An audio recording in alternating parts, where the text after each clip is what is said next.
जैसा कि आपको पता है, बिहार चुनाव के परिणाम आने के बाद जनसुराज के सभी वरीय नेताओं ने गांधी भितिहरवा आश्रम में एक दिन का मौन उपवास किया और उस उपवास के बाद जनसुराज की ओर से एक निर्णय जो बिहार की जनता के सामने हम लोगों ने रखा है कि जिस ईमानदारी और शुद्धता से बिहार बदलाव के संकल्प को लेकर हम लोगों ने 3 साल पहले इस अभियान को शुरू किया है, उस ईमानदारी और शुद्धता में कोई कमी नहीं आएगी। बिहार बदलने के अपने संकल्प से हम लोग पीछे नहीं हटेंगे और हर तरीके से जो कुछ भी बन पड़ेगा बिहार को सुधारने का ये प्रयास जारी रहेगा। उसी के तहत ये घोषणा उस समय की गई थी कि 6 महीने के बाद, क्योंकि नई सरकार बनी है तो 6 महीने का उनको समय देंगे। 6 महीने के बाद बिहार नवनिर्माण के नाम से एक नया अभियान हम लोग शुरू करेंगे, जिसमें बिहार के घर घर जाएंगे, लोगों को जनसुराज की बात बताएंगे और जहां तक हो सकेगी जो जनता ने आदेश किया है, जनता ने जो मैंडेट दिया है जनसुराज को सड़क और समाज में रहने का, उनके साथ उनकी आवाज बनकर उनके साथ रहेंगे, उनकी मदद करने की कोशिश करेंगे। बिहार नवनिर्माण अभियान सही से हो, उसके लिए जरूरी है कि बिहार में जनसुराज का जो संगठन है उसको फिर से पुनर्गठित किया जाए। तो उसके तहत हम लोगों ने तय किया है कि मैं अपने वरीय साथियों के साथ हर जिले में कम से कम 3 बार जाऊंगा। वहाँ जो लोग जनसुराज से जुड़े हुए हैं उनसे बातचीत संवाद करेंगे, ये जानने समझने की कोशिश करेंगे कि अभी तक का जो प्रयास रहा है उसका क्या असर है, उसमें कहाँ कमी रह गई, ताकि जो नया प्रयास किया जाए, नया संगठन बने, उसमें जो पीछे की सीख है उसको समाहित किया जा सके। इसीलिए आज गया 20वां जिला है। पिछले करीब 25 दिनों से हम लोग हर जिले जा रहे हैं। आज गया मैं पहली बार आया हूँ, 2 बार और आऊँगा और गया में जनसुराज का नया संगठन अगले कुछ दिनों में 2-4 हफ्तों में आपको दिखेगा। उस संगठन के माध्यम से हम लोग फिर बिहार में जो जनसुराज की परिकल्पना है, जो विचार है, उसको लेकर घर घर जाएंगे। सर, निशांत कुमार को इस तरह से प्रोजेक्ट किया जा रहा है, लग रहा है कि उनको मुख्यमंत्री बनने के बाद बिहार में क्रांतिकारी परिवर्तन आ जाएगा। भाई देखिए, लोकतंत्र है, हर व्यक्ति आ सकता है, राजनीति में आ सकता है। उस नजरिए से निशांत कुमार अगर आ रहे हैं राजनीति में, अभी जदयू ज्वाइन किया है उन्होंने, तो उसका स्वागत है, उनको खूब शुभकामना, उससे कोई दिक्कत नहीं है। लेकिन ये एक और ऐसी घटना है जो कि बिहार के लोगों के लिए सोचने समझने की है कि जो नेता है उसने अपने बच्चों की चिंता करके रखी हुई है।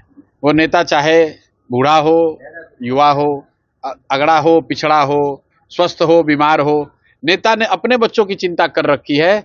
इसलिए उनके बच्चों के लिए राज सिंहासन की व्यवस्था है और बिहार के लोगों ने अपने बच्चों की चिंता नहीं की है। इसलिए आपके बच्चे अशिक्षित हैं, आपके बच्चे मजदूर हैं, आपके बच्चों को पलायन करना पड़ रहा है। तो जनसुराज पिछले 3 साल से क्या बात कह रहा है कि भाई आप नेताओं की चिंता छोड़ दीजिए, जाति धर्म की चिंता थोड़े दिन छोड़ दीजिए, कुछ दिन एक बार कम से कम जीवन में अपने बच्चों की चिंता कीजिए। नहीं कीजिएगा तो चाहे नीतीश जी का बच्चा हो या लालू जी का बच्चा हो या फॉर दैट मैटर मेरा ही लड़का हो, वो यहाँ पर रोड पर आकर नहीं धक्के खाएगा। रोड पर धक्का वो खाएगा जो यहाँ रह रहा है, जो यहाँ के लोग हैं, जो मालिक है जनता। अगर वो अपना वोट 10,000 रुपये में बेचेगी, जाति के नाम पर दे देगी, तो उनके बच्चों के लिए पढ़ाई रोजगार कभी नहीं होगा।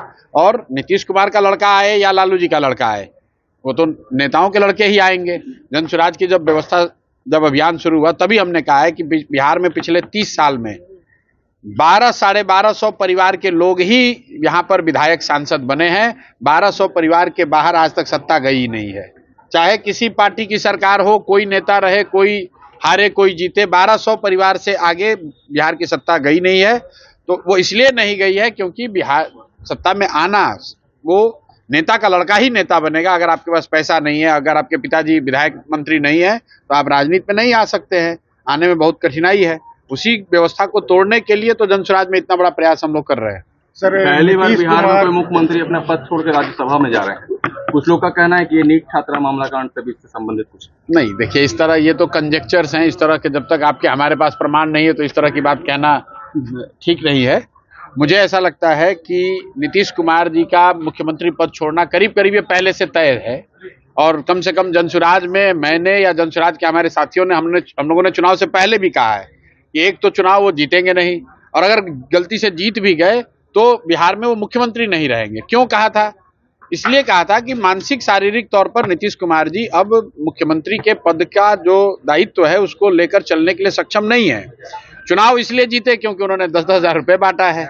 10,000 रुपये बांट के सरकार से किसी तरीके से अपना बहुमत तो मिल गया, लेकिन आप देखिए 202 विधायकों का समर्थन होने के बावजूद भी कुर्सी पर नहीं रह सकते हैं। क्योंकि वो समर्थन लोकतांत्रिक नहीं है, सही तरीके से नहीं लिया गया है। और दूसरी बात, मानसिक शारीरिक तौर पर नीतीश कुमार स्वस्थ नहीं है, तो पद तो छूटेगा ही छूटेगा। लेकिन इसमें सबसे बड़ा दोष अगर किसी का है तो भाजपा का है।